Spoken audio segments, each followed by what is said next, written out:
Mavzudan uzoqlashmaymiz. Poytaxtimizda start olgan birinchi xalqaro islom sivilizatsiyasi forumi doirasida Islom nuri durdonalari nomli keng ko'lamli ko'rgazma o'z ishini boshladi. Mazkur ekspozitsiyaning bosh maqsadi mintaqamizning boy ilmiy ma'naviy merosi, ajdodlarimizning jahon ilm fani va madaniyati taraqqiyotiga qo'shgan beqiyos hissasini xalqaro miqyosda keng namoyish etishdan iboratdir.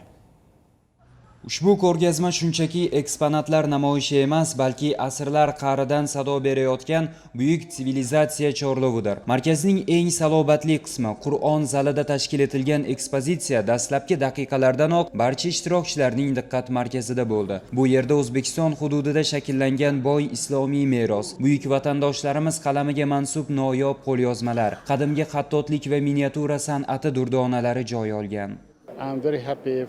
O'zbekistonda bo'lib turganimdan juda xursandman. Hozirda Islom sivilizatsiyasi markazida o'tkazilayotgan tantanali tadbirlarda ishtirok etyapman. Majmuadagi muhit va tashkilotchilik darajasi juda yuqori. Bugungi kunda dunyo miqyosida madaniyatlararo hamjihatlik va bag'rikenglikni mustahkamlash masalasi har qachongidan ham dolzarb bo'lib bormoqda.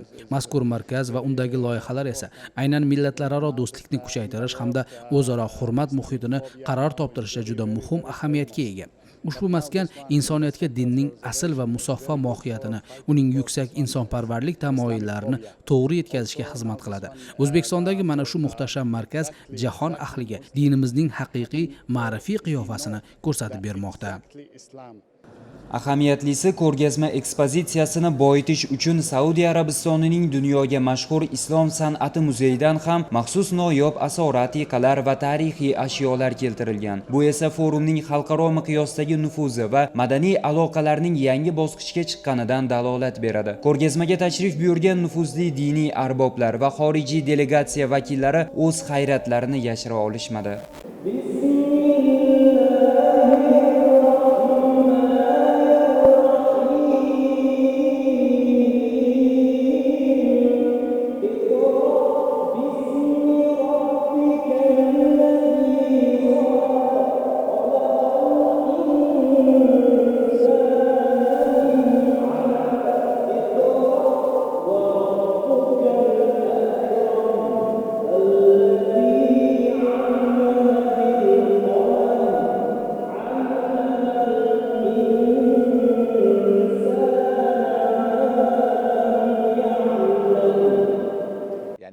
Bugun ushbu Qur'on zalida Islom nuri durdonalari ko'rgazmasining ochilish marosimida ishtirok etganimizdan juda xursandman. Majmuaning qoq markazida muhtasham gumbaz ostida muqaddas Usmon mushafining joylashtirilishida ramziy ma'no va yuksak ehtirom mujassam. Biz ertalab markaz bo'ylab dastlabki tanishuv jarayonida binoning me'moriy go'zalligi va bu yerda amalga oshirilgan keng ko'lamli ijodiy ishlardan juda chuqur taassurot olgan edik.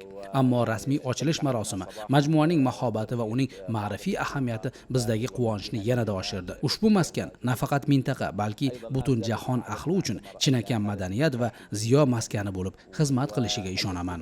Mutaxassislarning e'tirof etishicha, Islom nuri durdonalari ko'rgazmasi o'tmish va kelajakni bog'lovchi o'ziga xos ma'rifiy ko'prikdir. Undagi har bir eksponat, har bir xattotlik namunasi islom dinining asl mohiyati tinchlik, bag'rikenglik, ilm fan va yuksak insoniylik g'oyalaridan iborat ekanligini butun dunyoga qayta namoyish etmoqda. Xulosa o'rnida aytish mumkinki, ushbu xalqaro forum va uning doirasidagi ko'rgazma yangi O'zbekistonning jahon maydonidagi madaniy, gumanitar nufuzini yanada mustahkamlashga xizmat qiladi. Zero ma'rifatga yo'g'rilgan meros hech qachon o'z qiymatini yo'qotmaydi. Murodjon Abdufattoyev, Rahmatilla Qudratov, Yoshlar.